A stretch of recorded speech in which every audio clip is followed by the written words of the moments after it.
الرجیم بسم اللہ الرحمن الرحیم وَإِلَٰهُكُمْ إِلَٰهٌ واحد لا الہ الا هو الرحمن الرحیم، اور تمہارا معبود ایک ہی معبود ہے، اس کے سوا کوئی معبود نہیں، وہ بڑا مہربان نہایت رحم والا ہے۔ عزیز طلبہ، سورہ البقرہ آیت 163 آپ کے سامنے تلاوت کی گئی ہے۔ اس میں اللہ تعالیٰ نے ایک بڑی ہی اہم بات فرمائی ہے، وَإِلَٰهُكُمْ إِلَٰهٌ واحد، اور تمہارا معبود ایک ہی معبود ہے، لا الہ الا ہو، کوئی معبود نہیں سوائے اس کے، اور رحمان الرحیم، وہی نہایت مہربان اور رحم والا ہے۔ عزیز طلبہ، بڑی ہی اہم آیت ہے، بہت ہی اہم میسج ہے۔ کیا میسج ہے؟ کہ اے لوگو، تمہیں جس کی عبادت کرنی ہے، جو عبادت کے لائق ہے، جس کی آگے جھکنا ہے، جس کی آگے اپنی حاجات رکھنی ہیں، تمنائیں رکھنی ہیں، خواہشات رکھنی ہیں، جس کے آگے مشکل رکھنی ہے، جس کے آگے آرزو رکھنی ہے، جس کے آگے جولی پھیلانی ہے، جس کے آگے رونا ہے، جس کو ڈیمانڈ کرنی ہے، جس سے باتیں کرنی ہیں، وہ ایک ہی ہے، وہ ایک ہی ہے۔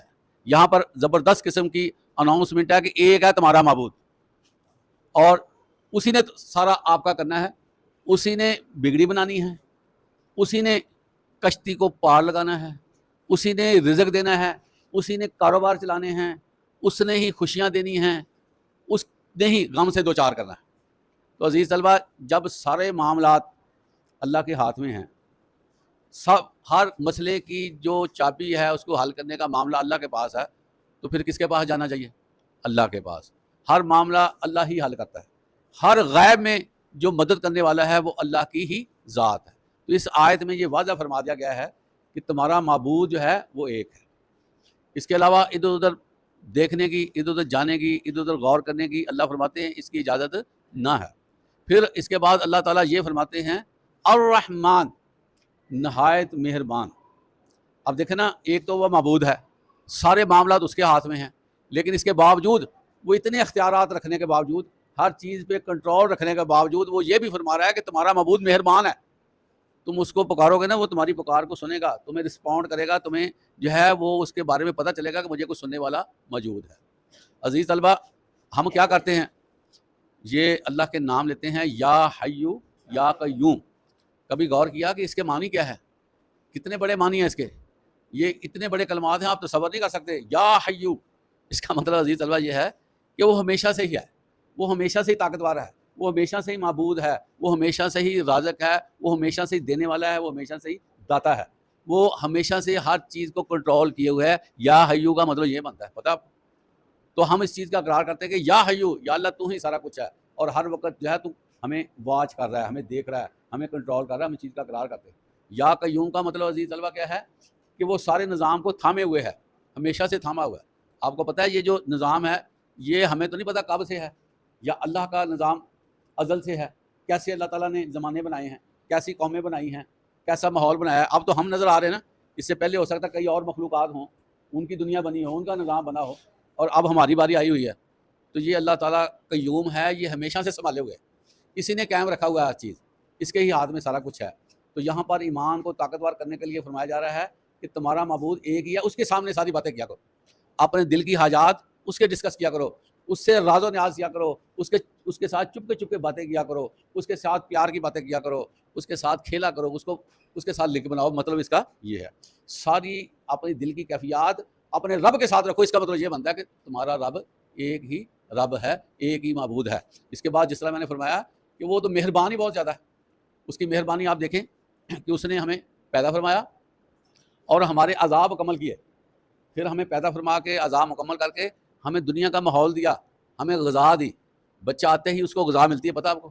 اس کو چند منٹ انتظار نہیں کرنا پڑتا، اللہ تعالیٰ اس بچے کے لیے جو دنیا میں آنے والا ہے نا، پہلے سے غذا کا اہتمام کرتے تھے۔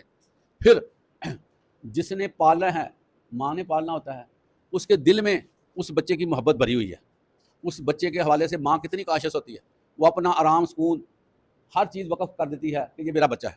ابھی دنیا میں آتا ہے، اس کی ماں نے اس کو پروٹوکول دینے کے لیے اس کی ارینجمنٹس کی ہوتی ہیں، اس کے لیے کپڑوں کا سارا اس کی سلیکشن ہو چکی ہوتی ہے، اس کی دوسری ضروریات کو سامنے رکھتے ہوئے پہلے سے انتظام کر دیتا ہے کہ یہ بچے نے دنیا میں آنا ہے، ہم نے یہ چیزیں دینی۔ عزیز طلبہ، جب تک اللہ دل میں محبت نہ پیدا کرے تو یہ محبت نہیں آتی۔ اللہ نے اسپیشل ماؤں کا دل بنایا ہوا ہے، اس میں لو کو انجیکٹ کیا ہے، فیڈ کیا ہوا، پھر یہ محبتیں بنتی ہیں۔